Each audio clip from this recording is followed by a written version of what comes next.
What if for all this time, you have been living in a house with countless rooms, and yet every door you knock on never answers back? Imagine standing in a hallway lined with endless doors, each one holding the promise of voices, of neighbors, of laughter. But when you press your ear to the wood, there is only silence.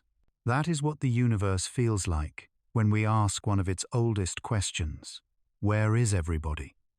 Hey guys, tonight we step into that quiet, into the vast enigma that astronomer Enrico Fermi condensed into a deceptively simple question in 1950. His question, now immortalized, as the Fermi Paradox, is both unsettling and strangely soothing in a galaxy teeming with stars, planets, and possibilities. Why do we hear nothing at all? So before you get comfortable, take a moment to like the Brundavlees video and subscribe, but only if you genuinely enjoy what I do here. And as always, I invite you to share your location and the local time in the comments. I love seeing where and when you are joining me across this small blue planet. Now, if you're ready, let's begin. Picture this. You lie back and let your breathing soften. Above you stretches the night sky, an ocean of black velvet pricked with silver fire. You know rationally that out there are billions of stars, some older than our sun, some newer, all of them burning with their own families of worlds. And yet when we point our antennas to the sky, all we get is silence. A silence so deep it feels almost deliberate. This is the first whisper in the paradox numbers tell us the galaxy should be overflowing with life. Roughly 400 billion stars orbit the center of our galaxy. If even a fraction of those stars host planets, and if even a smaller fraction of those planets have conditions suitable for liquid water, then somewhere, statistically speaking, life should have emerged again and again. Not once, not twice, but thousands, perhaps tens of thousands of times. And yet, the cosmic phone never rings. Enrico Fermi, a physicist known for his clarity of thought, raised this over lunch one day with colleagues. He didn't give a lecture, he simply asked, "Where is everybody?" It is such a childlike question one you could imagine, whispered by someone staring at a night sky long before telescopes existed, and yet once asked it cannot be ignored. If civilizations had risen on other planets, some of them must be older than us, millions of years older. In that much time, they could have crossed the galaxy, seeded it with their presence, or at least sent signals that would wash over Earth like waves across a shore. But we see nothing. We hear nothing. It is as if the ocean is empty. And here lies the haunting beauty of the paradox. Silence itself becomes evidence. Is the silence a sign that we are truly alone, that our existence is the rarest accident, or is the silence a curtain carefully drawn, a theater waiting for its actors to reveal themselves only when the play is ready? Let your thoughts drift with me. Imagine walking into an ancient cathedral at night. The air is cool, heavy with history. The walls are tall, echoing with potential sound, but no one speaks. The hush is not emptiness. It feels almost alive, as though the building is holding its breath. That is how the universe feels when we listen. A hush, a breath, held, a silence that is not quite absence. Fermi's paradox has shaped entire fields of research. It is not just a scientific puzzle, it is also a mirror held up to humanity. It asks us to consider not just the possibility of others, but the fragility of ourselves. If civilizations tend to vanish, what does that say about our own future? If civilizations tend to hide, what do they know that we do not? And if civilizations simply never arise, then what extraordinary sequence of events brought us here lying? In bed, listening to this story, breathing in and out under the quiet dome of the stars, you might think of the paradox as a cosmic bedtime riddle. It does not demand panic. It does not demand despair. Instead, it lulls us into reflection. The silence is not empty. It is an invitation. There are three broad categories of possible answers. The first is that life itself is rare. Perhaps the recipe that gave us oceans, DNA, and consciousness is an improbable accident, a once-in-a-galaxy stroke of luck. If so, then we are solitary candles in the dark, fragile but precious. The second answer is that civilizations do arise, but they tend not to last. They grow, invent, reach for the stars, and then stumble. Nuclear war climate, collapse, artificial intelligence, turning against its makers, the list of possible endings is long and sobering. Scientists call this idea the Great Filter. Perhaps most civilizations never make it past adolescence. Perhaps silence is the graveyard of countless voices extinguished before they could sing across the stars. And the third answer is perhaps the most tantalizing, that the galaxy is alive with intelligence, but for reasons unknown they remain quiet. Maybe they follow a kind of prime directive, avoiding interference with younger civilizations like ours. Maybe they hide afraid of predators in a dark forest of survival, where every shout risks drawing danger. Or maybe they are watching patiently, invisibly waiting for us to notice. This is where the paradox becomes almost mythological. You could compare it to the old Greek tales of gods walking among mortals hidden in disguise. You could think of it through Eastern philosophy, where silence itself is a teacher guiding us without words. Or you could simply imagine yourself standing on the shore of an unseen ocean, knowing that across its waters there must be other lights, other villages, other voices, but the waves bring you only your own reflection. So as you close your eyes tonight, consider this. Perhaps the silence is not a void, but a lullaby. Perhaps the universe is speaking softly in a language of patience and time, a language we are only beginning to understand. And perhaps, just perhaps, the silence is not asking, "Where is everybody?" It is inviting us to grow quiet enough to hear the answers. Imagine floating far above the Milky Way, not as a single person, but as a drifting awareness. Beneath you, the galaxy curls like a luminous whirlpool, its arms threaded with light. And in that spiral, in every glittering bead of brightness, burns a Sunday, 400 billion of them, so many that the number itself slips beyond comprehension. If each one were a grain of sand, the beach would stretch for light years. And on those beaches of fire, planets circle endlessly tiny havens where water might flow, air might swirl, and perhaps eyes might open to gaze at the stars. This is the arithmetic of astonishment. Our galaxy, the Milky Way, is not unique in its abundance. Each of those 400 billion suns could host multiple worlds. That multiplies into trillions of planets, more than the human tongue can comfortably say. Some are rocky like Earth, others are giants of gas, still others icy wanderers beyond their parent star's warmth. And moons by the millions hide oceans beneath frozen crusts, seas that may cradle life unseen. When astronomers calculate these numbers, the silence we discussed in the last section becomes even more strange. It is like standing in the middle of a vast city, hearing only your own footsteps echoing on the pavement. Buildings stretch into the sky, windows glint with light, but behind the glass you cannot see a soul. Statistically, the windows should be filled with faces, yet the streets remain empty. Let's soften that image. You are lying down now, breathing slowly, and I ask you to picture every star above you as a candle lit in the night. Each flame flickers delicate and warm, but multiplied 400 billion times, the sky becomes a cathedral of fire. In such a cathedral, is it truly possible that only one candle carries the spark of awareness? Science has pushed this thought experiment further. The Kepler Space Telescope and missions, after it revealed just how common planets are.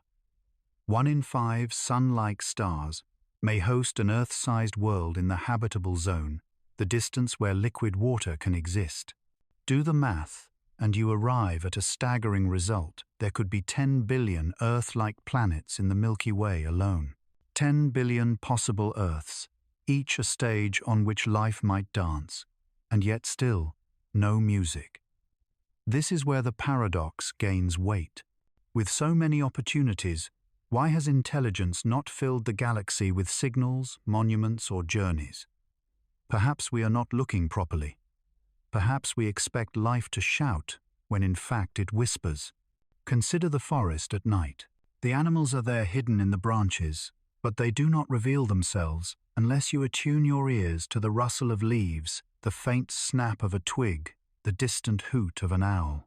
Could it be that we have not yet learned how to listen in the right way? But another thought lurks.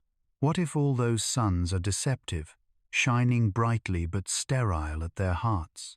The conditions that nurtured life on Earth, our magnetic shield, our large moon, our gentle sun, may be rarer than we want to believe.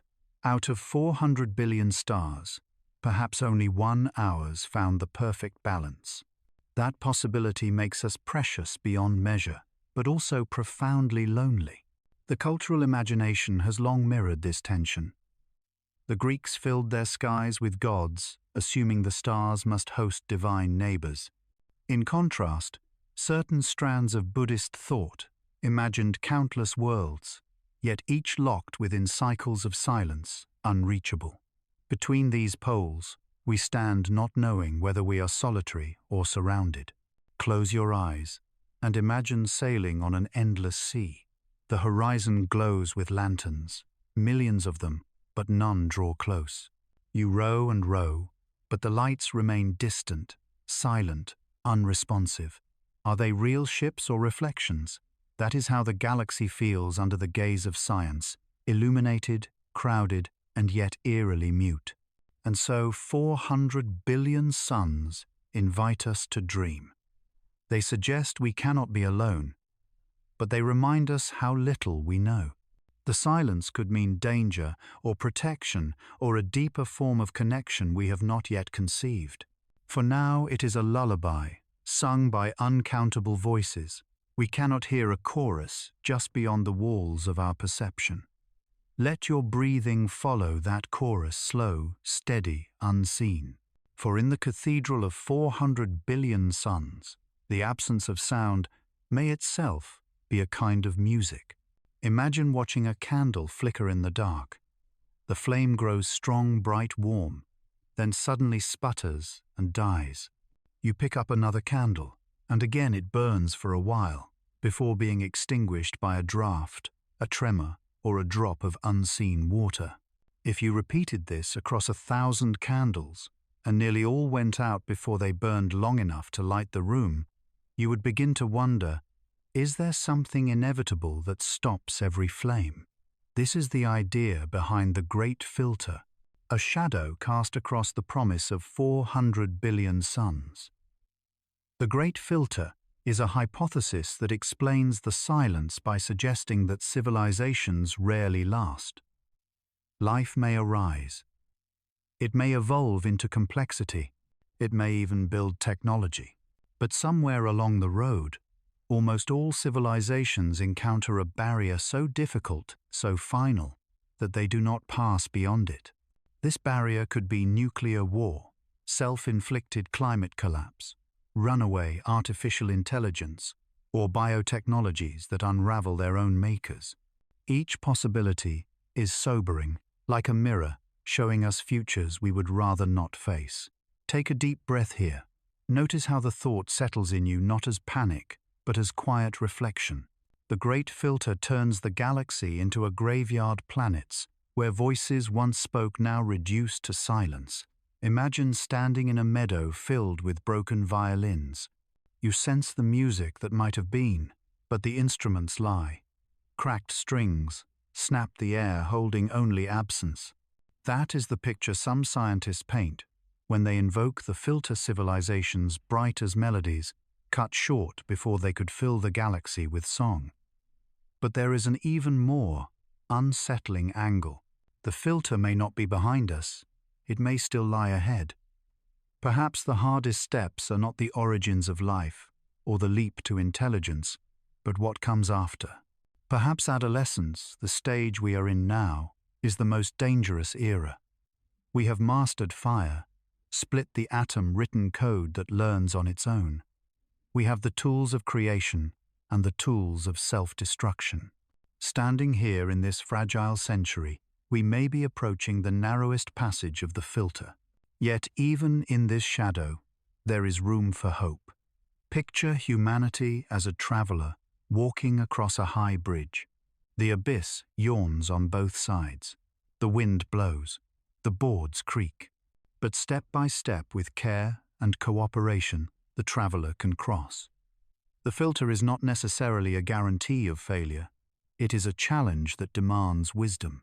Perhaps civilizations that pass through it emerge tempered, cautious, resilient. They become guardians, rather than destroyers, gardeners of their worlds, instead of exploiters. Cultures throughout history have told stories about such thresholds. The ancient Greeks spoke of crossing the river Styx, a passage between life and death. In Buddhist traditions, existence is a wheel of trials, and only through discipline can one escape cycles of suffering. The Great Filter feels like a cosmic version of these thresholds, a trial every civilization must face, a test written not by gods, but by the logic of survival. And perhaps that is why the silence presses so heavily. If most civilizations do not pass through, then we are hearing the quiet of countless failures. The stars become tombstones, their light shining across the ages while their voices are gone. It is a chilling thought, but one that also adds weight to our choices. Each day, each decision may echo not just for ourselves, but for the legacy of life in the cosmos. Now let us soften the mood again. Imagine that the filter is not only a danger, but a teacher. When you dream tonight, you might picture the Earth cradled in shadow, surrounded by silent stars, and realize that the very act of imagining the filter is itself hopeful. We see the danger, and therefore we can avoid it. We whisper the possibility, and therefore we may shape another outcome. So, as you breathe slowly, drifting toward rest, think of the filter not as a prophecy, but as a reminder. The flame of our candle still burns. If we guard it, nurture it, and carry it across the dark, perhaps one day it will join with others, creating a constellation of light that fills the galaxy with music once more. Imagine standing on the edge of a vast jungle. The air is thick with silence, broken only by the rustle of leaves. You cannot see the creatures that live there, but you sense them watching. Are they guardians, keeping a respectful distance? Or are they hunters, waiting for the slightest sound to reveal your position? This is the double vision of two great ideas in the search for cosmic company: the zoo hypothesis and the dark forest hypothesis.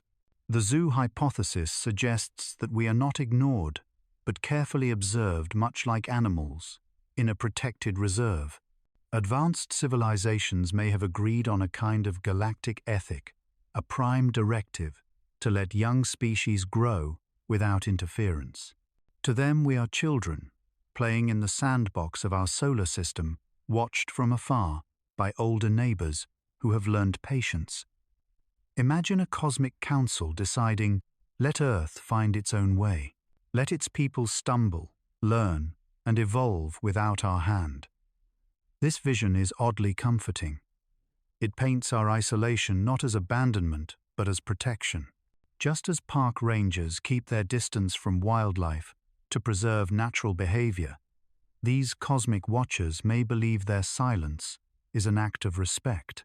In this scenario, every star could harbor guardians quiet and benevolent, ensuring that no one disturbs our growth until we are ready to join the greater community. But now shift the image.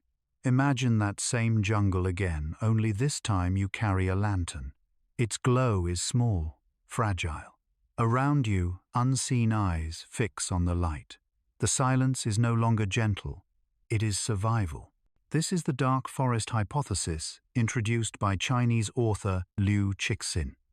In a galaxy crowded with civilizations, Every one of them faces the same dilemma: reveal yourself, and you risk destruction by others.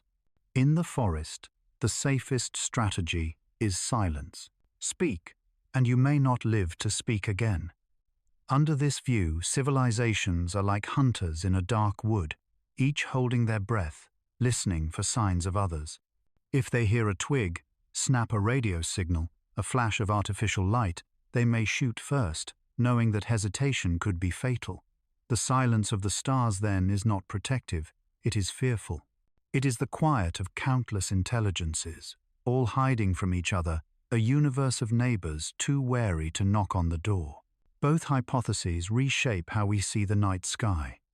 One makes it a sanctuary, the other makes it a battlefield.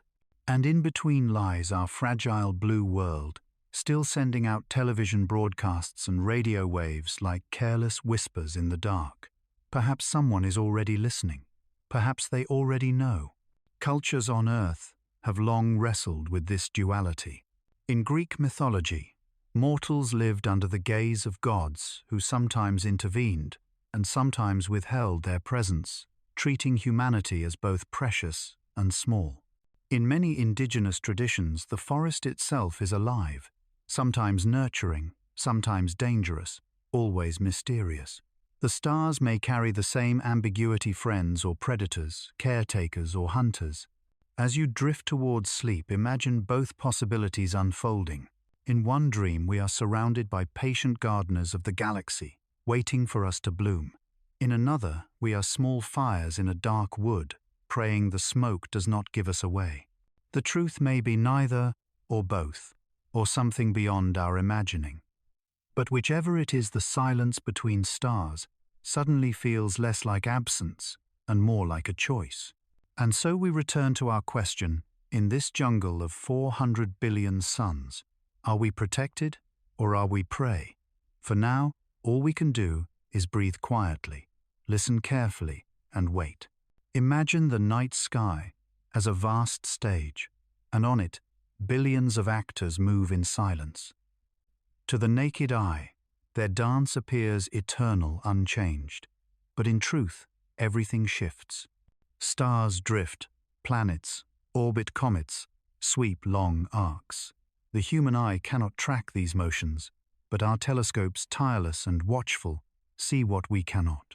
They are the guardians of our gaze, digital sentinels, sweeping the heavens every night. One of these sentinels is the Atlas system, the Asteroid Terrestrial Impact Last Alert System. It sounds almost dramatic, as though it belongs in a thriller, but its purpose is practical: to scan the skies for rocks that might strike Earth. Across Hawaii, South Africa, and Chile, these instruments photograph the entire visible sky every 48 hours. Picture that every star, every faint glimmer, imaged again and again, like a cosmic diary that updates every 2 days. Most nights, Atlas finds what it expects: asteroids tumbling in familiar orbits, comets tracing long ellipses around the Sunday. These discoveries are important, but not surprising. Yet every so often something appears that does not fit the script: a point of light, faint but steady, moving too quickly or in the wrong direction. A guest who has stepped onto the stage without warning. This is how humanity first noticed. 3. I, divided by Atlas, the third confirmed interstellar object in history. It was not sought with fanfare, not discovered by chance glances through backyard telescopes. It was caught in the routine, in the patience of watchfulness. And that feels significant. It tells us that the universe reveals its mysteries, not to those who demand answers loudly, but to those who wait quietly, scanning attentive. Think of the telescopes as lighthouses. Their beams do not shine outward but inward, capturing faint reflections of cosmic travelers. With each sweep, they collect photons that have crossed unimaginable distances, tiny messengers carrying news of what has moved, what has changed, what has arrived. In those faint patterns of light, astronomers decipher stories: a comet stirring from slumber, a star dimming as a planet crosses its face, an interstellar wanderer slipping silently through our neighborhood. There is poetry in this vigilance. Picture the observatories perched on mountains' domes gleaming under starlight. The air is thin, the world below asleep, but inside those domes, mirrors turn cameras, hum, and the sky is written down line by line. It is as if Earth has grown new senses reaching upward, refusing to miss even the faintest whisper. And just as monks once copied manuscripts by candlelight, preserving words through the ages, these telescopes preserve the shifting script of the cosmos. Every night they record, every night they compare, every night they ask the same question, what has changed? And in that discipline they sometimes uncover the extraordinary.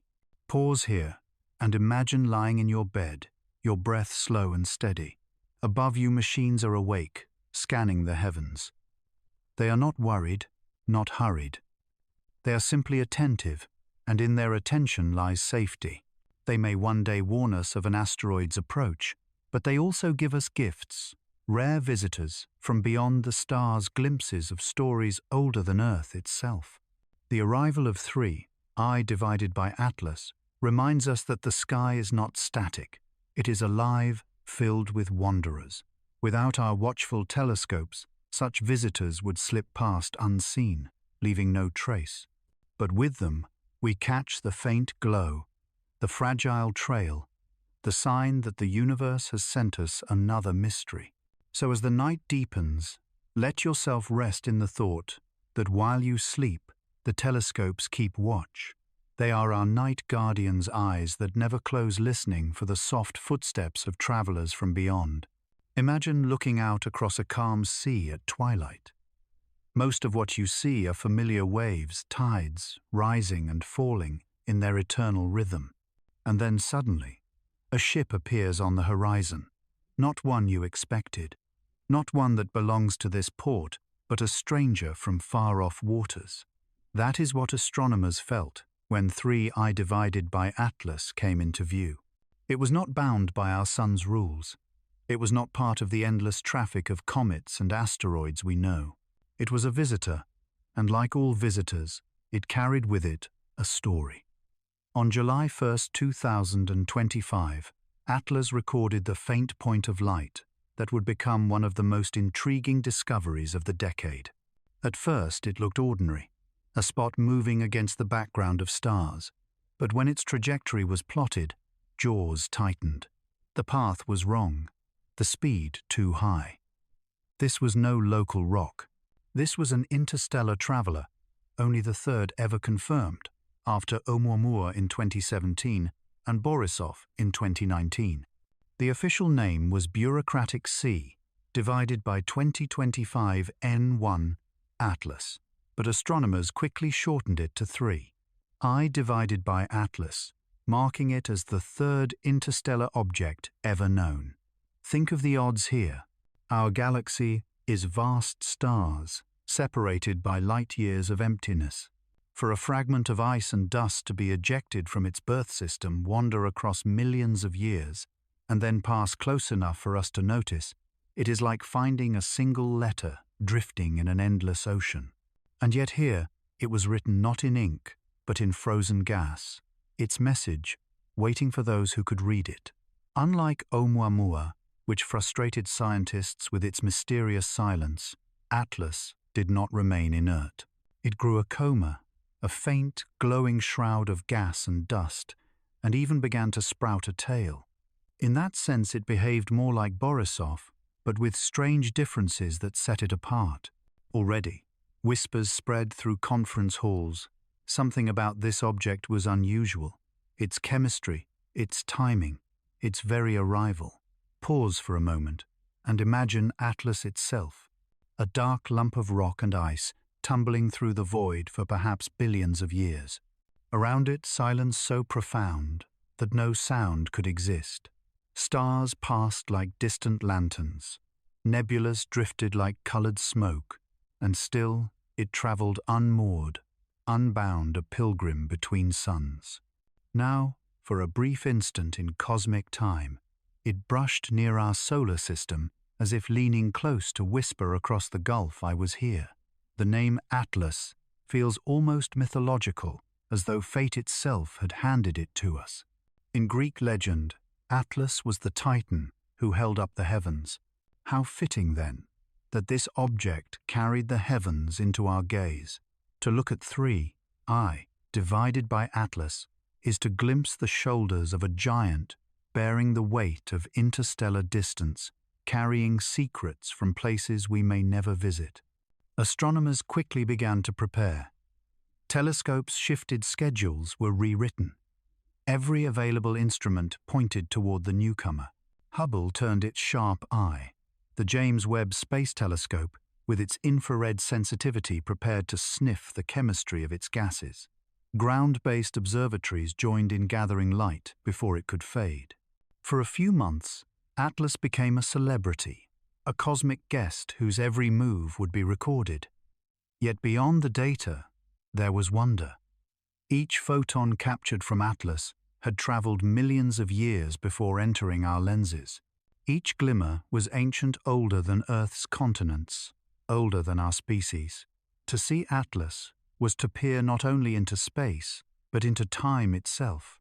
And so we find ourselves in a peculiar position. We are children of a small world barely learning to look beyond our doorstep, and yet the universe has sent us visitors. It is as if before we could build ships to sail across the sea, bottles began washing up on our shore carrying notes from distant lands. Each visitor reminds us that the cosmos is not empty.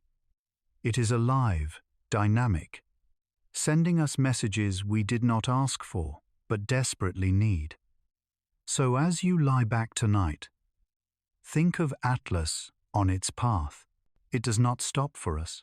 It does not change course. It simply passes through graceful in its indifference. And yet, for a brief while, we get to share its journey. Like seeing a stranger in a crowded station, knowing you will never meet again, but still feeling a connection that lingers after they are gone. 3I divided by Atlas has arrived. The silence of the stars is no longer unbroken. Something has crossed the gulf to remind us that we are part of a larger story. Imagine throwing a stone so hard that it escapes Earth's pull entirely. It does not arc back. It does not circle around. It leaves forever, following a line that never closes.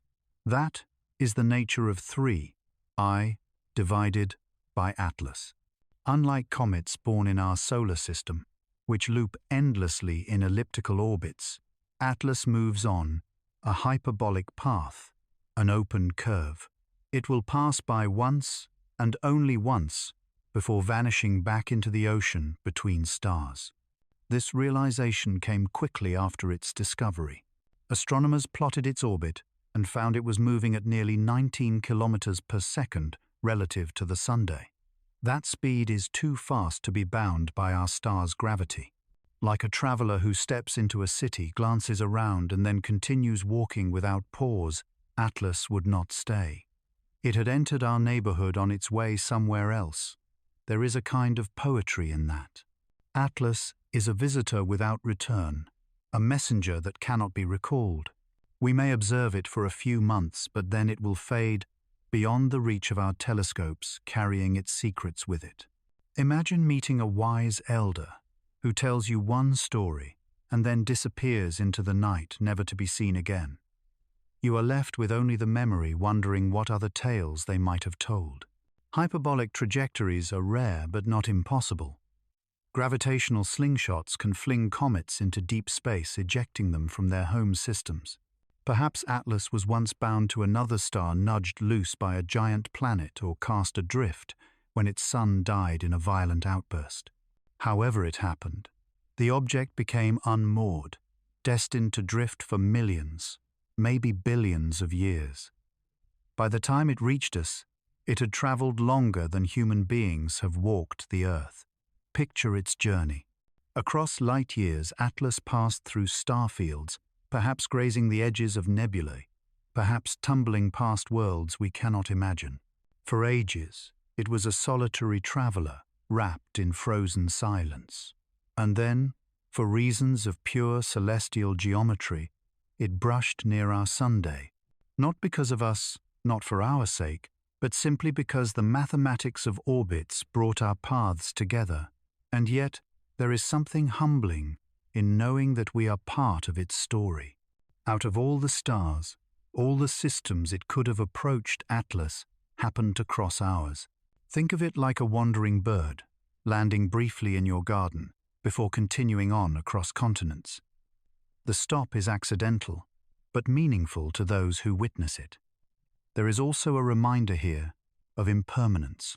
Nothing in the universe lasts forever. Stars die, galaxies collide, visitors arrive, and then vanish. Atlas embodies that truth. It will never loop back. There will be no encore, no return performance.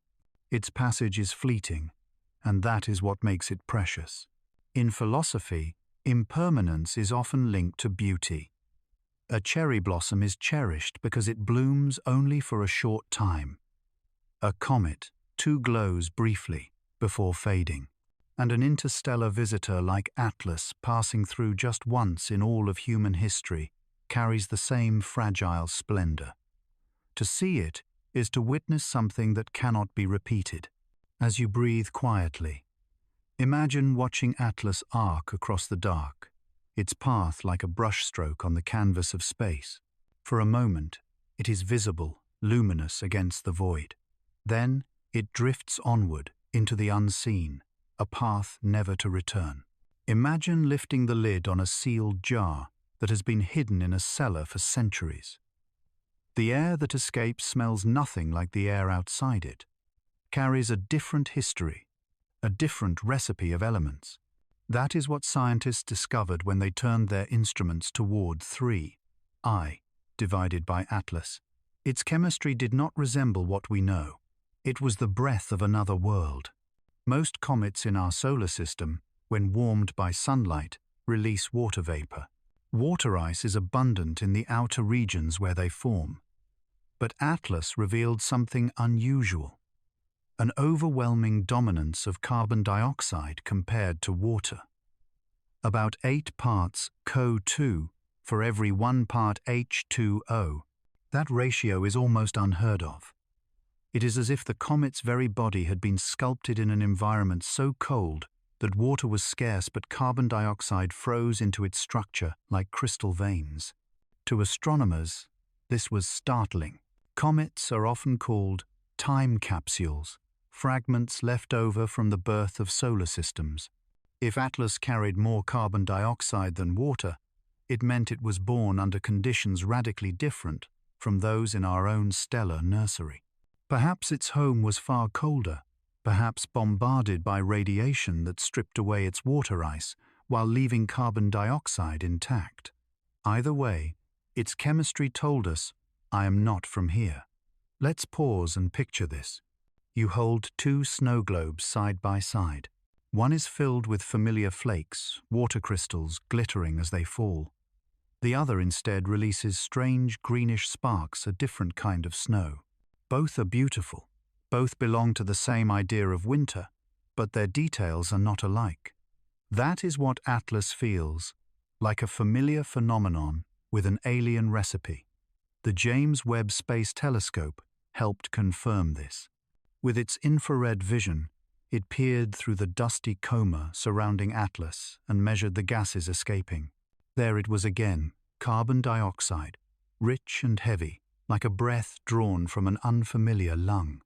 Ground-based telescopes added further surprises. Traces of hydrogen cyanide appeared, another molecule often linked to organic chemistry. A faint green glow flickered in some images, hinting at diatomic carbon.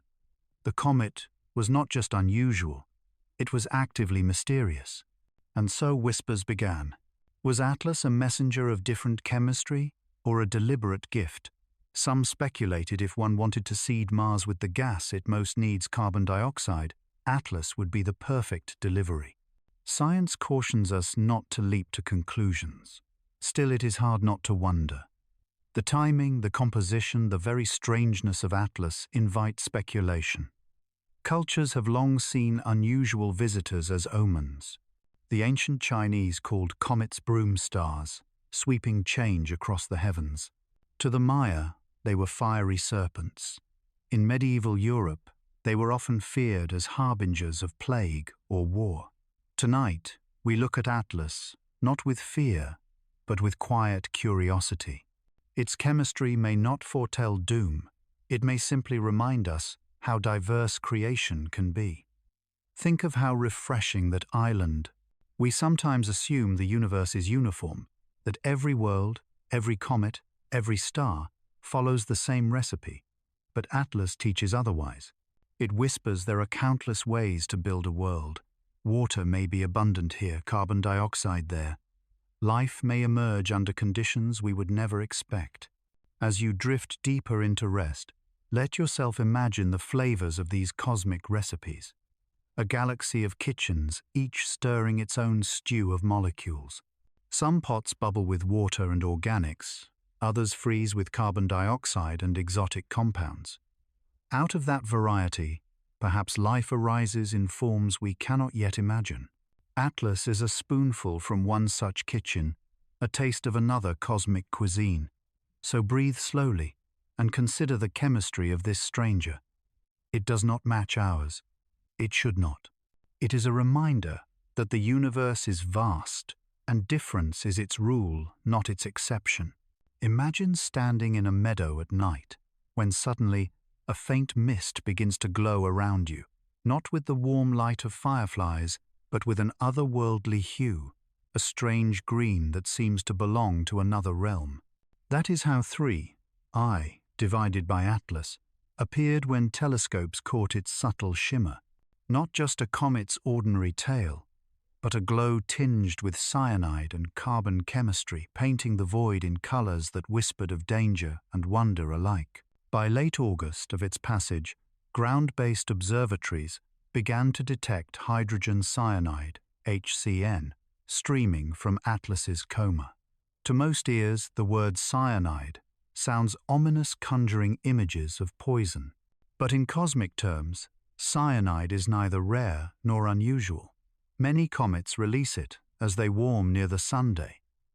What made Atlas fascinating was the timing and intensity. The cyanide did not appear all at once, but gradually layer by layer, as if the comet were peeling its secrets slowly with every mile it drew closer to the Sunday scientists, compared it to an onion unwrapping itself in the heat. At first, only carbon dioxide flowed abundant and overwhelming. Then, as the deeper layers warmed, cyanide began to join the mix, hinting at complex chemistry locked inside since the comet's birth. For weeks, the signature strengthened, painting a spectrum that astronomers could read, like a faint song in light. And then came the images. Some observers reported hints of green spreading through the coma. Green comets are not entirely rare. The color often comes from diatomic carbon or from cyanide molecules fluorescing in sunlight. But with Atlas, the source remained uncertain. Was the tint from C2 from HCN or from something else entirely? The glow was a mystery, and mysteries in the dark always carry extra weight. Pause here and imagine the sight. A ghostly orb, drifting across black space, trailing a veil of faint green light. It does not roar like a rocket. It does not shine like a star. It simply glimmers quiet, deliberate, as though alive with a breath we cannot understand. If you were to see it through a telescope from your own backyard, it might look like a smudge of emerald smoke, barely visible but undeniably strange. In human history, green has often symbolized life, the green of leaves of spring of renewal. Yet it can also mean poison, the patina of copper, the glow of toxins. Atlas's green shimmer seems to carry both meanings at once: life and danger, renewal and warning, a contradiction drifting silently between the stars. Speculation, of course, followed quickly. Could such chemistry be seeded deliberately? Was Atlas a message written in molecules, announcing itself with an unnatural ratio of gases and a luminous glow? Or was it simply nature's variety, reminding us that the galaxy is filled with recipes far stranger than ours? Scientists leaned toward the natural explanation, but the questions lingered, whispered in hallways, imagined in late-night talks. Think of how our ancestors might have reacted. To a medieval villager, seeing a green comet would have been terrifying, a flaming serpent in the heavens, a sign of plague or war. To us, it becomes something gentler, something to study, to wonder at. The fear softens into curiosity. The omen becomes data, yet the mystery remains.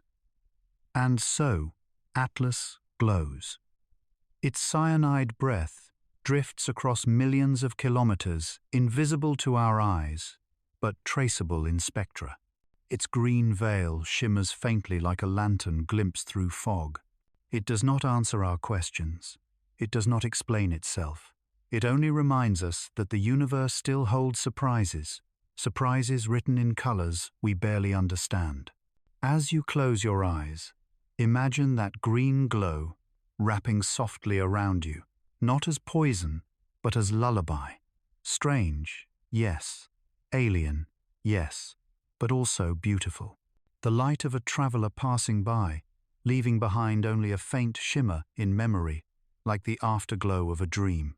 Imagine holding a handful of sand and letting it spill slowly through your fingers. Each grain catches the light in a slightly different way. Some sparkle, some darken, some vanish into shadow. Now, picture that same play of light, not in your hand, but drifting across millions of kilometers in the tail of a comet. For 3, I divided by Atlas, those grains of dust did not behave the way our models expected. They bent light in puzzling ways, as if carrying a message written in a code we do not yet know how to read. When astronomers trained their instruments on Atlas, they measured not only its brightness, but the polarization of its light, the orientation of the waves after scattering through dust. Normally, comet dust follows familiar patterns, but Atlas returned something stranger. Early results suggested unusual polarization properties, including negative polarization at certain angles, a trait rare in the catalogue of known comets. It was like hearing an instrument in an orchestra, playing a note slightly off-key. Not enough to ruin the melody, but enough to draw attention. The scientific explanation is careful. Polarization depends on dust grain size, composition, and structure. If Atlas formed in a different environment, its dust could naturally behave differently. Perhaps the grains are more jagged. Perhaps their chemical coating diverges from the norm. Perhaps radiation during its interstellar journey altered their surfaces. Each of these possibilities is plausible. Yet the anomaly lingered small, but persistent, like a riddle. Pause and imagine the dust itself. Tiny specks older than our continents drifting in a greenish glow, each one a shard of a story that began in another star's nursery. If you could hold one grain between your fingers, you might find it indistinguishable from dust here on Earth. And yet, hidden in its microscopic structure, in the way it reflects and polarizes light, lies a fingerprint of another world. There is something humbling in that thought. We often imagine cosmic discovery as grand planets, galaxies, explosions of light, but sometimes it is a speck of dust that changes our perspective.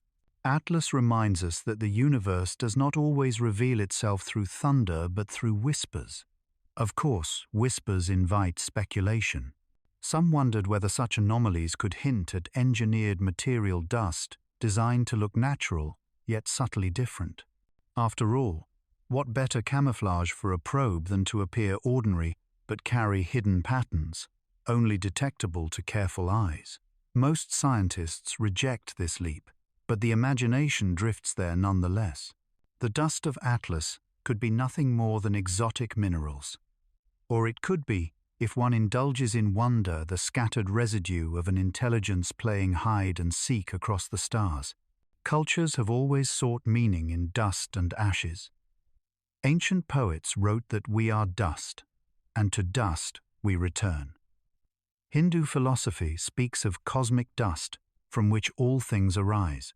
The Quran and the Bible alike describe humans as clay, molded from particles of the earth. To look at Atlas's dust, then, is to see kinship tiny fragments like us wandering between stars. close your eyes for a moment. Imagine that each breath you take contains atoms once forged in other suns, atoms that may have brushed past wanderers like Atlas eons ago. The dust of strangers is already within you. The mystery of its polarization is not just out there, it resonates in the very material of your body. And so Atlas teaches us through dust. Not a thunderous revelation, but a quiet puzzle. Grains that defy our models. Grains that hint at histories beyond our reach. In their shimmer we find humility. In their strangeness we find curiosity. And in their silence we find a lullaby. The gentle reminder that even the smallest particles can carry stories older than memory. Imagine a creature so vast, so slow, that its heartbeat takes centuries. To our eyes it would look like stone inert and cold. But within processes unfold, chemical patient unhurried, like the pulse of a glacier or the steady drift of continents. What if I, divided by Atlas, were not merely ice and rock, but a form of life, adapted to the silence between stars? What if in its own strange way it breathes? On Earth, life has shown itself to be stubbornly versatile. Microbes thrive in boiling acid pools, deep beneath ocean trenches, even inside rocks kilometers underground. Tiny tardigrades, the so-called water bears, can survive the vacuum of space itself, curling into a cryptic sleep until conditions soften again. If such resilience exists here, why not elsewhere? Why not in forms stranger than we can yet imagine? Picture Atlas drifting for eons, not as a dead fragment, but as a kind of cosmic organism. Its ices could be tissues, its gases like breath released slowly when warmed by starlight. Its coma, the glowing cloud around its body, might be less a passive vent and more an exhalation, a sigh carried across space. Each molecule escaping could be part of a metabolism too slow for us to recognize, a rhythm measured not in seconds but in millennia. The chemistry encourages these daydreams. Cyanide, carbon dioxide organics, all are present. To us they are poisons or curiosities, but to an alien biochemistry they might be nutrients, fuels, or structural elements. What seems lifeless to us might in another frame of reference be vitality itself. Speculative, yes, but speculation has always been the mother of discovery. Consider how philosophers once wondered whether stones could fall from the sky. For centuries, the idea of meteorites was dismissed as folly, until one day it was undeniable rocks really did come from space. Perhaps life too hides in forms once thought impossible. Now take a slow breath. Imagine that Atlas itself is breathing with you. Your inhale matches its slow draw across light years. Your exhale echoes its faint release of gas when touched by sunlight. For a moment, the boundary between stone and organism blurs. You are both made of dust, both moving through darkness, both temporary arrangements of atoms that once belonged to stars. Cultures have often imagined life in strange places. Ancient myths spoke of sky serpents, living constellations, spirits inhabiting the wind. Buddhist philosophy described consciousness diffused across all things, not confined to bodies. Perhaps Atlas is a reminder of those visions, a suggestion that life might not always look like animals or plants, but like drifting stones with hidden chemistry, carrying their own quiet awareness. And what would such a being think of us to Atlas? We might seem like sparks flaring and fading quickly. A single human lifetime is less than the blink of its slow existence. Our civilizations may rise and fall in the span of one of its breaths. Perhaps it watches, if it can be said to watch at all, with the patience of a mountain regarding the grass at its feet. Whether alive or not, the thought itself is soothing.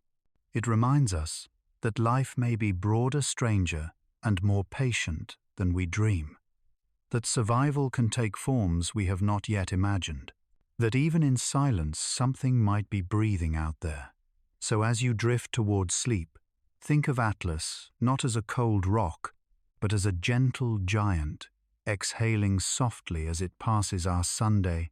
In its breath we may hear echoes of life's endless adaptability, and, in its passing, we may glimpse what it means to be alive in a universe so vast that even stone may dream.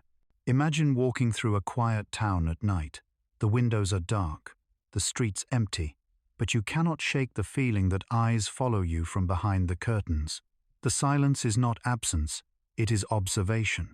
What if I, divided by Atlas, is like that?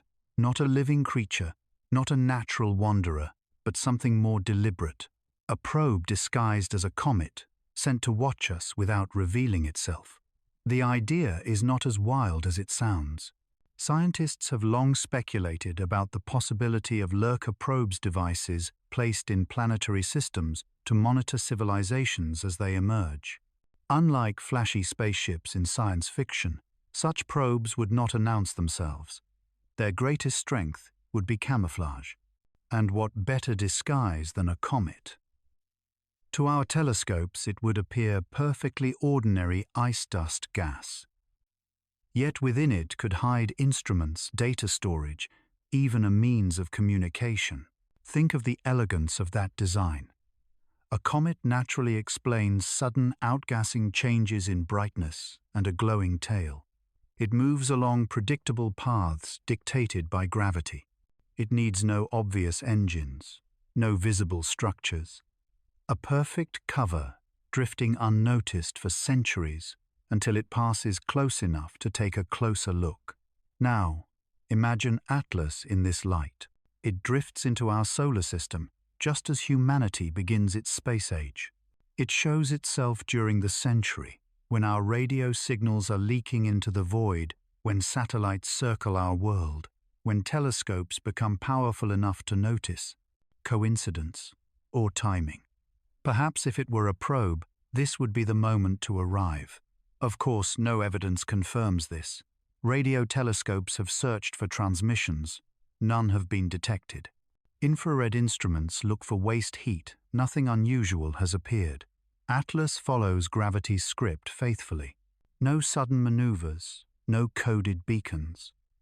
If it is watching with a subtlety beyond our current imagination. But speculation opens doors. Picture a civilization thousands or millions of years older than ours. Their probes could be designed to look exactly like natural objects, their camouflage flawless. To them, hiding in plain sight would be child's play. Perhaps the only reason we even noticed Atlas was because they wanted us to. Perhaps curiosity itself was the message. Cultures on Earth have often lived under unseen eyes. In myth, gods watched mortals from the sky, intervening rarely, but always aware. In literature, invisible observers test human choices, weighing virtue against folly. Even in modern times, satellites orbit, silently recording without sound. The idea of being watched is ancient, almost instinctive. Atlas simply extends that instinct into the cosmos. Now let's soften this thought. Being watched does not have to mean danger. Imagine children in a playground, their parents watching quietly from a distance. The children do not always notice, but the gaze is there, protective, patient, sometimes amused.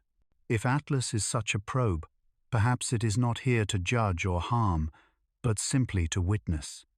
To add Earth's story to a larger archive of civilizations kept safe somewhere beyond our reach. So close your eyes and picture Atlas, not as a rock, not even as a living being, but as a single lens turned toward us, carried across stars. It does not blink. It does not speak. It only watches with the silence of a universe that has seen countless worlds rise and fall. And in that watching, there is a kind of comfort. We are not alone. Someone somewhere may already know we exist. The silence is not empty. It may be full of attention hidden in the disguise of a passing comet. Imagine the surprise of looking up at the night sky and realizing that the very first visitor from beyond our solar system had already slipped past before we even knew what it was. That was 2017, the year humanity encountered an object unlike any it had seen before. Oumuamua. Its name, chosen from Hawaiian, means a scout, a messenger from afar, arriving first.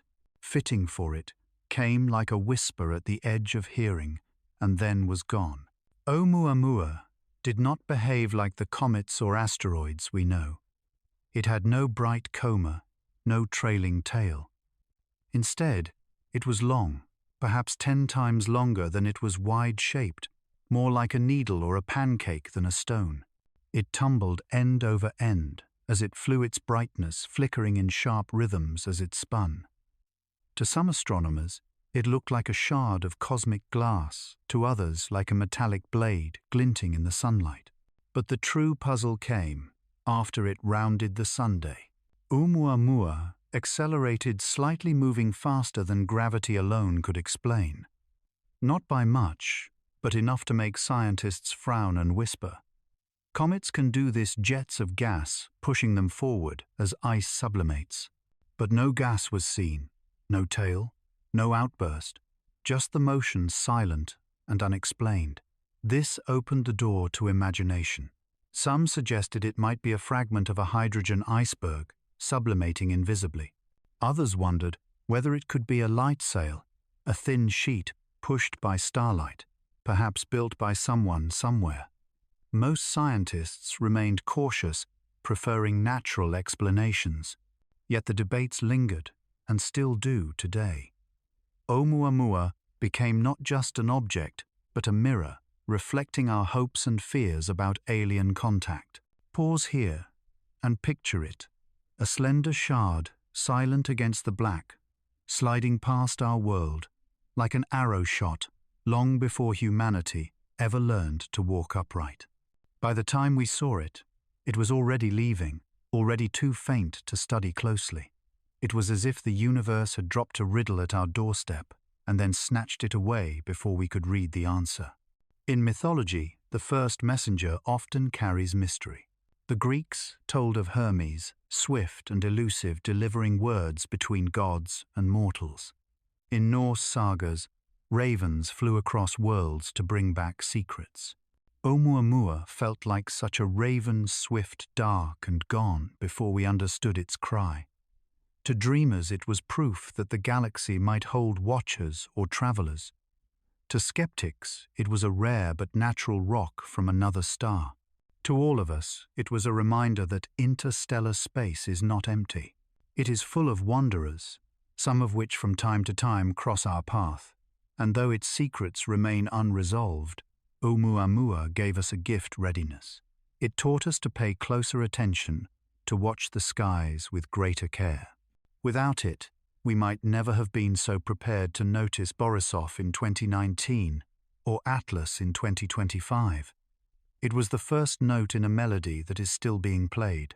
As you drift tonight, think of Oumuamua gliding silently through the dark, its form elongated, its secrets hidden. Perhaps it was natural, perhaps not. Perhaps we will never know. But its echo remains a faint memory, reminding us that the universe has more scouts to send. Imagine watching a parade where the first performer is so strange, so unpredictable, that the entire audience gasps. And then the second performer arrives calm, steady, exactly as expected. At first it might seem unremarkable, but in truth it is a relief. That was two, divided by Borisov, the second interstellar object we ever encountered, discovered in 2019 by an amateur astronomer with a homemade telescope. Gennady Borisov, scanning the sky from Crimea, spotted the faint glow of a comet. At first, no one realized what it was. But as its path was traced, astronomers understood it was not bound to our Sunday. It was an interstellar traveler, the second after Oumuamua. Unlike the first, however, Borisov behaved exactly like a comet should. It developed a coma of gas and dust. It sprouted a long, shining tail. As it neared the sun, it brightened predictably. Every spectrum, every measurement, matched what astronomers already knew from comets born in our own solar system. And that was its gift. In being ordinary, Borisov gave us something precious, a baseline. If Oumuamua was a mystery, Borisov was a control experiment. Its chemistry included water, carbon monoxide, dust grains, all familiar ingredients. Its nucleus, estimated to be 1 to a few kilometers across, was solid but not unusual. Its dust matched the textures of comets we had studied before. Everything about it whispered, "This is normal." But do not mistake normal for unimportant.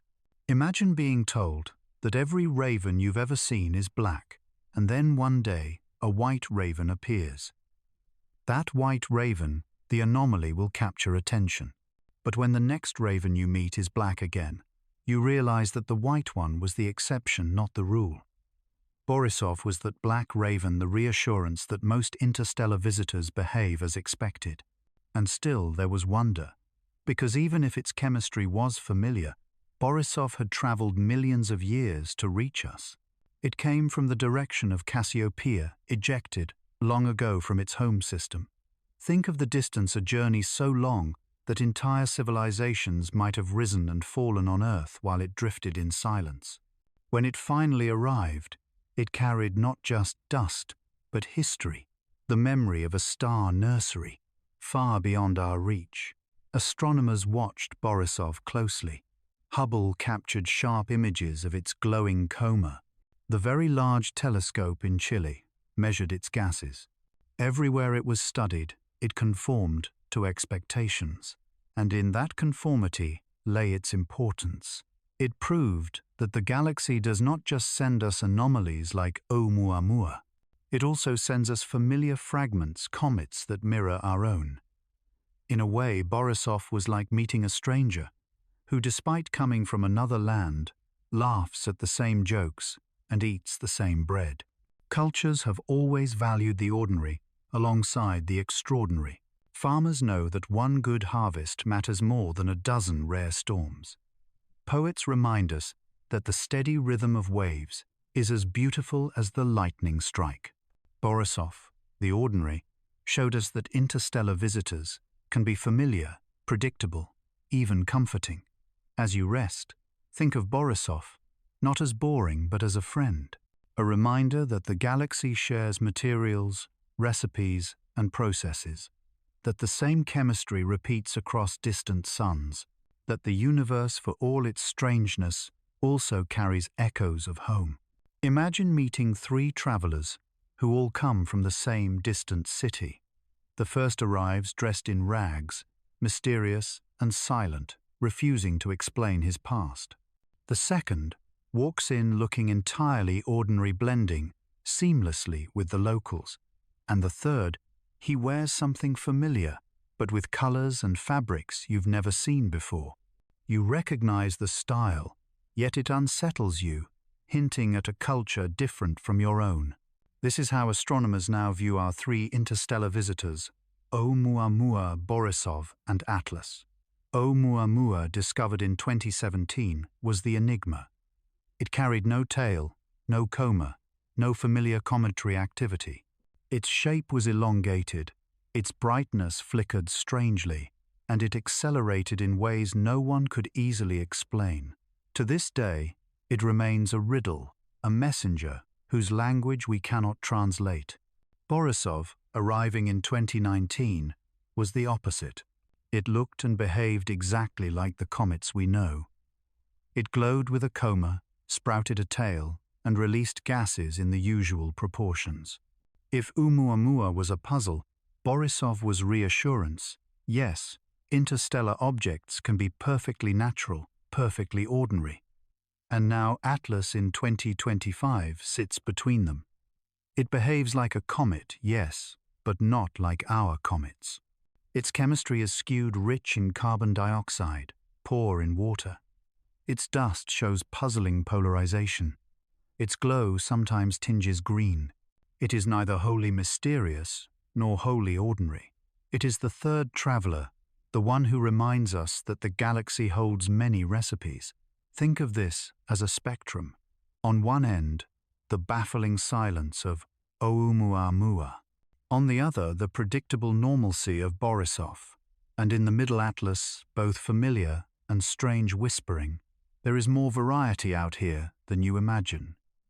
The contrast teaches us something important. We cannot assume that all interstellar visitors will fit into neat categories. Some will confuse us, some will comfort us, and some will challenge us to expand our definitions. If Oumuamua was a riddle and Borisov a reassurance, Atlas is a teacher, reminding us that difference is the rule of the cosmos. Cultures often recognize this pattern. The Greeks spoke of the three fates, Clotholachesis and Atropos, each one weaving a different thread of destiny. The Norse told of the Norns three figures measuring the past, present, and future. Three visitors, three lessons. In our time, they are not mythic beings, but icy fragments drifting across light years, carrying chemistry and silence as their gifts. Atlas's position between extremes also makes it precious. If every visitor were as strange as Oumuamua, we might doubt our understanding of nature itself. If every visitor were as ordinary as Borisov, we might lose the thrill of mystery. But by being both unusual and recognizable, Atlas reassures us that the cosmos is varied, yet knowable, alien, yet familiar. Pause here and imagine the three travelers standing before you. One is enigmatic, shadowed. One is ordinary, almost invisible in his normalcy. One is in between, shimmering with hints of strangeness. Together they form a story arc, the beginning of our education in interstellar archaeology. As you breathe slowly, consider this: the fact that we have already met three such travelers in less than a decade suggests that the galaxy may be filled with them. Each new one will carry its own character. Each will push us to expand what we think is possible. And each will remind us that the space between stars is not empty. It is alive with wanderers. So let Atlas rest between its siblings, a bridge across extremes. Not as baffling as the first, not as ordinary as the second, but something in between, a reminder that the cosmos is wide, and that our understanding must stretch as far as the travelers who cross it. Imagine walking through a wildlife preserve. Around you, animals move freely. Antelope grazing birds, calling predators stalking in the distance.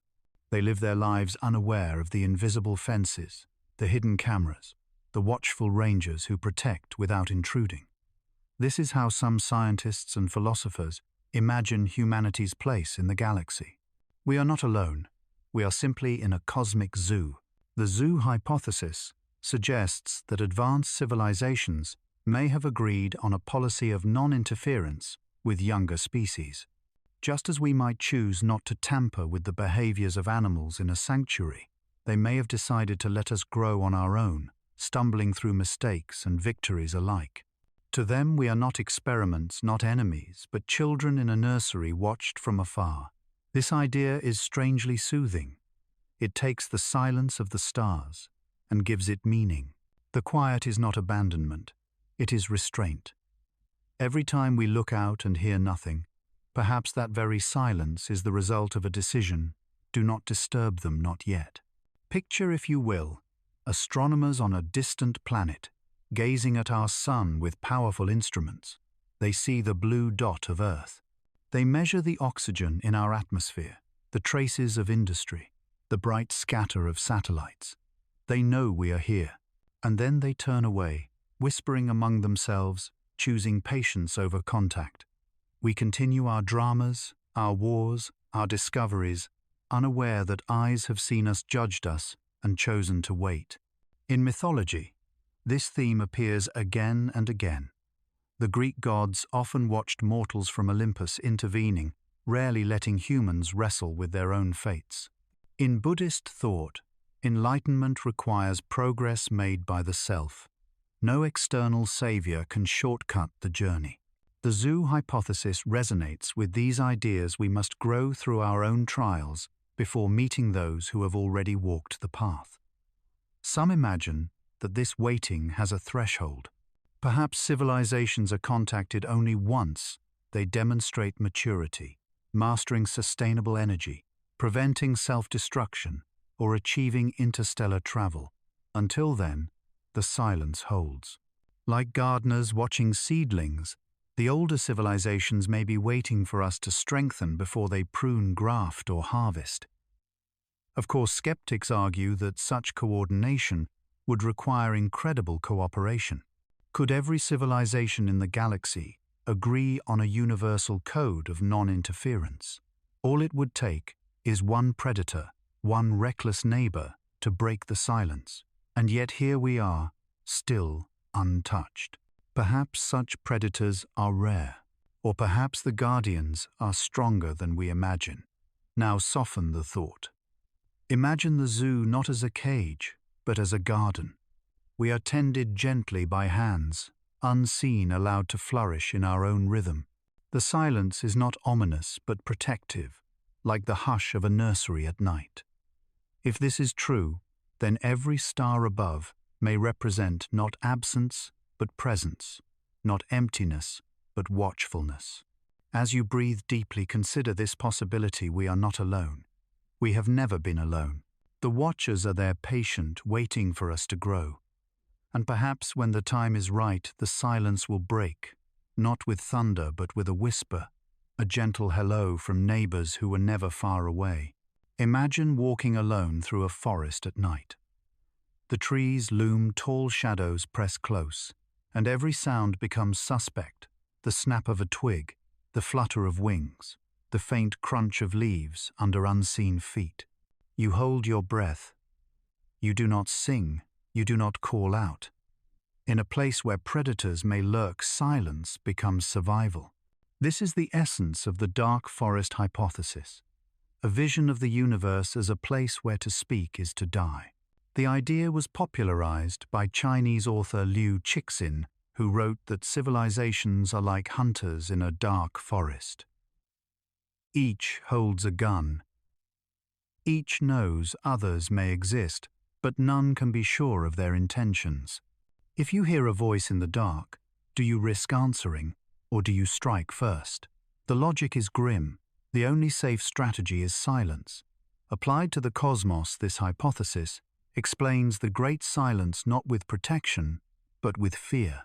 Civilizations may be out there, many of them, but they remain hidden, whispering nothing, because broadcasting one's existence is like lighting a campfire in hostile woods. Eventually, someone will see the smoke, and in the dark forest, the one who reveals their position first is often the one who falls. Consider humanity's own behavior. We have been broadcasting radio waves into space for less than a century. To us, it feels like nothing, but to a patient listener light years away, our planet is already glowing faintly with signals, television radar, internet pulses echoing outward. To a cautious hunter, those signals are the sound of footsteps in the dark. Are we, without realizing it already, announcing ourselves in a forest where silence is survival? The dark forest is frightening because it feels plausible. Evolution teaches us that fear can be adaptive. On Earth, many species survive by staying hidden, by masking their presence, by blending into the background. Rabbits freeze at the scent of a fox. Fish scatter into shadows. Why would cosmic civilizations behave differently? To survive, perhaps they too must hide. Yet this vision also carries a strange beauty. Silence becomes not just absence, but discipline, a collective stillness across the galaxy. Imagine billions of civilizations, each one intelligent, creative, yearning, but all choosing quiet, all holding their breath in the dark. The silence of the stars could then be the greatest act of restraint the universe has ever seen. Cultures have long woven stories of forests alive with both danger and wisdom. In fairy tales, the woods test heroes with trials and temptations. In Taoist philosophy, the forest is a place of mystery where the sage learns to listen more than to speak. The dark forest hypothesis fits into this tapestry it teaches. that wisdom may lie in quietude, that survival may depend on listening rather than shouting. And yet, there is tension here. If every civilization hides, how will any of them ever meet? If silence is endless, the galaxy remains lonely, a cathedral of voices, too afraid to sing. Perhaps this is why we feel the paradox so deeply.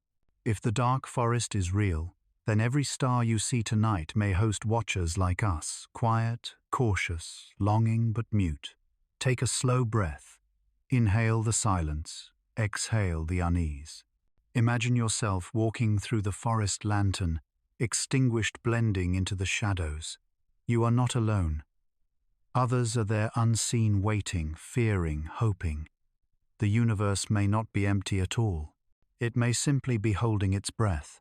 Imagine a lantern that burns so bright, it illuminates every corner of a dark room at once.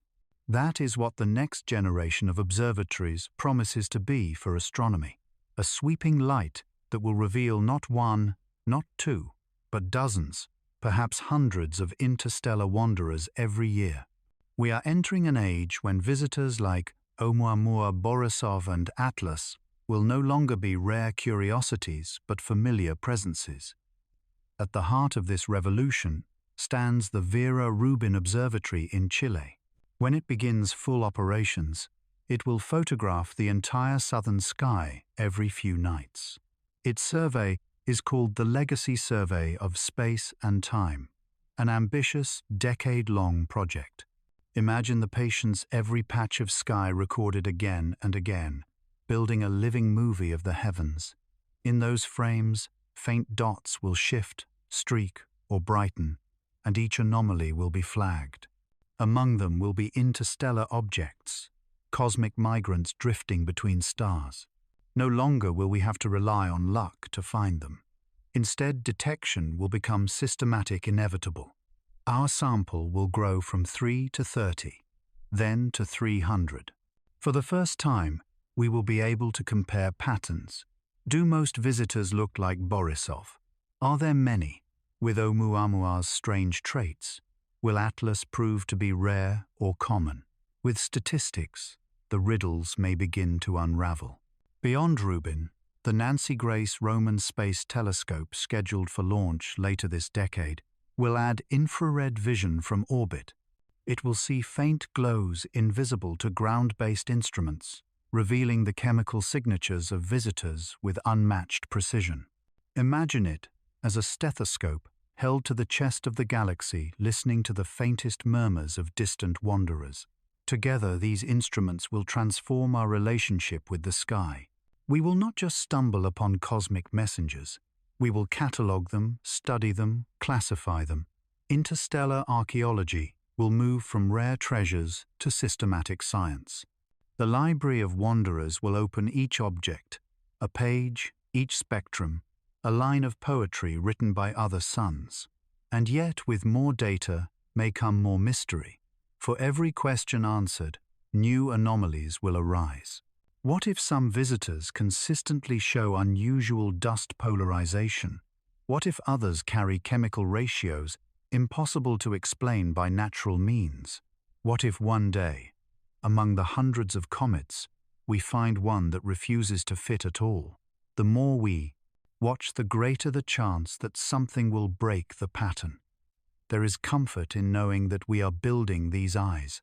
Humanity, once blind to the skies, now constructs machines that see tirelessly, patiently, without sleep. While you rest tonight, Rubin's dome waits in the Chilean Andes. Roman's instruments take shape on Earth, and countless smaller telescopes already watch the heavens. The future is not silence, it is vigilance. Cultures have always looked to the future with tools of vision. The Greeks imagined oracles gazing into time. Shamans entered trances to see beyond the present. In our age, our oracles are observatories.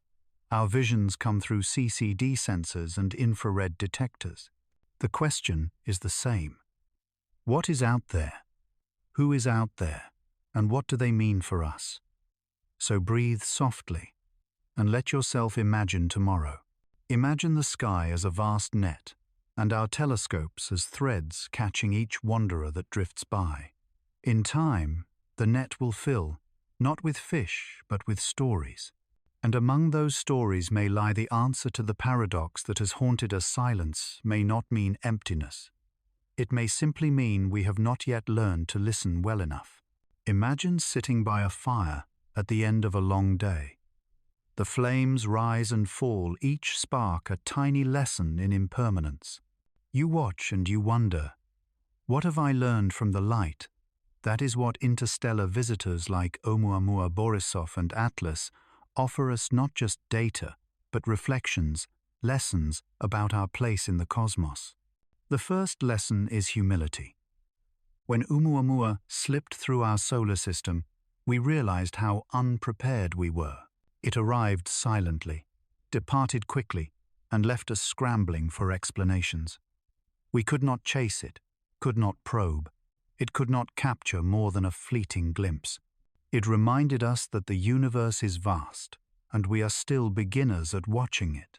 To live humbly is to accept that mysteries will pass us by, but also to prepare for the next chance. The second lesson is curiosity. Borisov the Ordinary was proof that the galaxy shares its materials. The same chemistry that builds comets here also exists around distant stars. We are not isolated experiments. We are participants in a shared recipe. This should deepen our curiosity. If the ingredients are the same, how many other worlds have baked them into something more complex, into oceans, atmospheres, perhaps even life? The third lesson is attention. Atlas taught us that differences matter. Its skewed chemistry, its cyanide glow, its peculiar dust all remind us that diversity is the rule of the cosmos.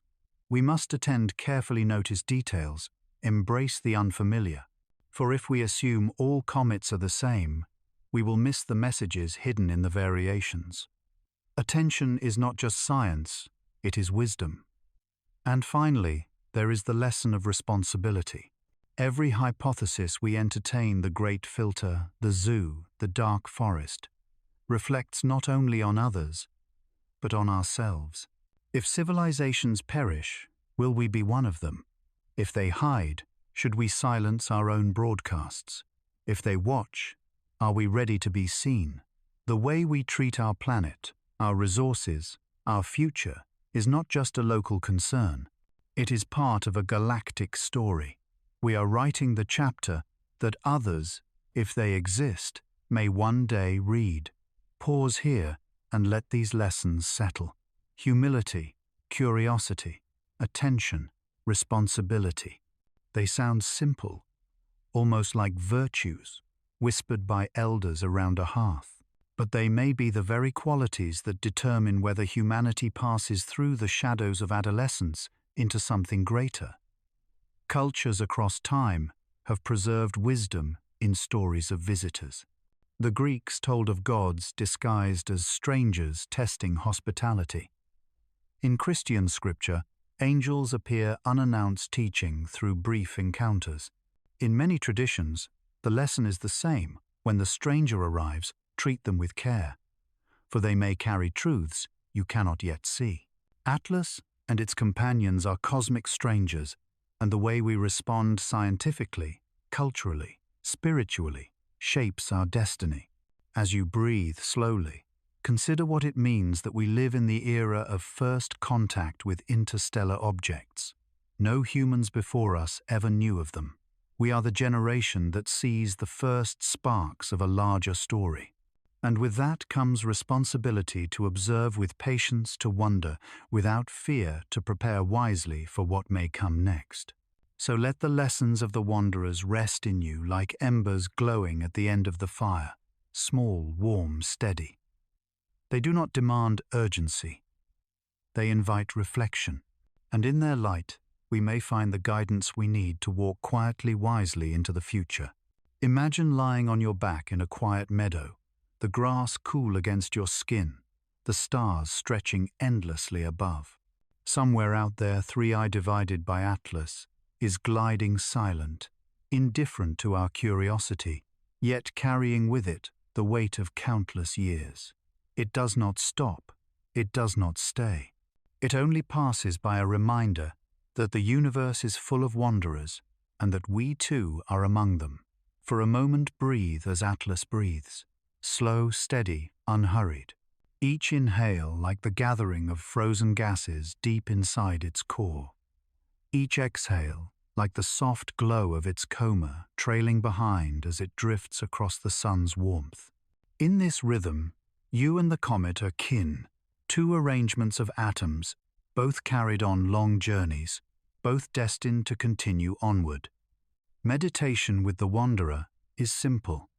It is to accept impermanence. Atlas came and Atlas will go. We can watch, we can wonder, but we cannot hold it here. Its path is written in the mathematics of gravity, and gravity does not pause for longing, and yet there is beauty in this fleetingness. Like a dream that fades, when you open your eyes, its very transience makes it precious. Think of how many civilizations it may have passed. Perhaps it drifted by worlds with oceans and skies, where beings once looked upward and saw its faint glow. Perhaps none were there, and we are the first to notice. Either way, its journey is larger than ours, older than ours. We are only a small chapter in its story. And still, it paused here long enough for us to give it a name, long enough for us to breathe in wonder. Cultures have always meditated on wanderers. In the Hebrew Bible, Abraham is called a wanderer on earth, seeking a home. In Buddhism, life itself is a wandering through cycles, each step a chance to awaken. In Norse sagas, Odin roamed the worlds in disguise, learning wisdom from strangers. Atlas fits into this ancient lineage, a reminder that wandering is sacred, that to drift is not to be lost. So close your eyes. Picture yourself not in a single bed, not even on a single planet, but adrift with Atlas among the stars. The galaxy is vast, but it is not hostile. It is quiet, luminous, infinite. The wanderer moves slowly, patiently as you drift into sleep. Let its silence wrap around you like a blanket. Let its light become the glow behind your eyelids. Let its journey remind you that all things move and all things endure in their own way. And when Atlas disappears into the dark again, remember, it was here. It shared this moment with you. And though it will never return, its passing has already changed the way we see the universe. That is the gift of the wanderer, to remind us that we are part of a story so much larger, so much older, that silence itself becomes music. Now, rest. Rest as Atlas rests in its endless flight. Rest knowing that the stars still shine, the comets still roam, and the universe vast and mysterious is watching gently as you drift into dreams.